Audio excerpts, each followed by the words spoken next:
tersebut, yaitu program perumahan rakyat dan padu sosial ekonomi nasional.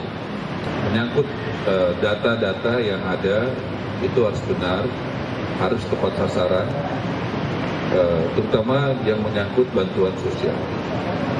Karena di program kami ada program BSPS buat masyarakat yang kalau di Desil 1 itu adalah miskin ekstrim, kemudian juga Desil 2-nya yaitu miskin, dan juga yang ketiga yang rentan, itu harus menjadi prioritas.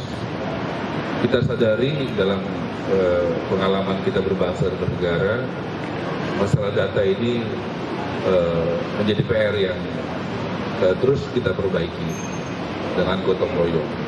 Sehingga dengan arahan tadi kami bisa berpegang program-program untuk segera kami bisa jalankan dengan adanya kepastian hukum, dengan adanya kepastian data yang by name dan by address. Itu sangat penting.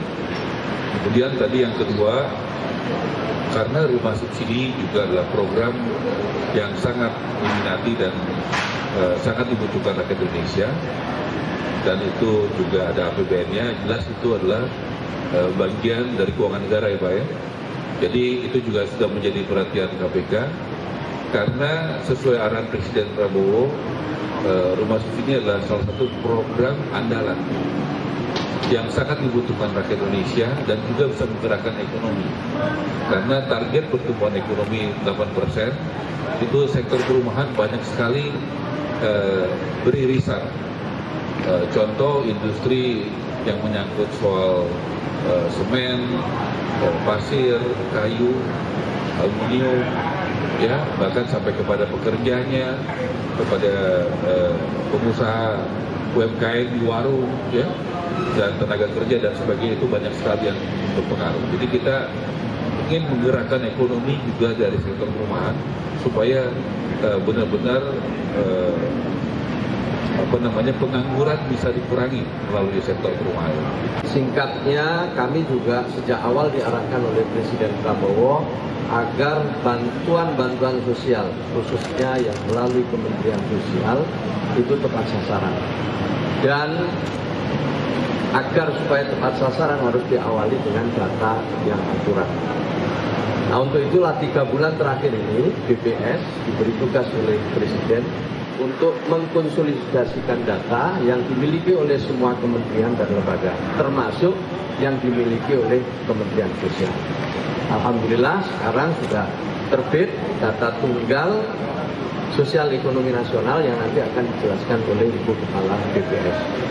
Nah, berdasarkan data itu pula ke depan, bansos yang akan diserahkan kepada mereka yang berhak akan berpedoman kepada data tunggal terpadu atau data tunggal sosial ekonomi nasional pada triwulan kedua.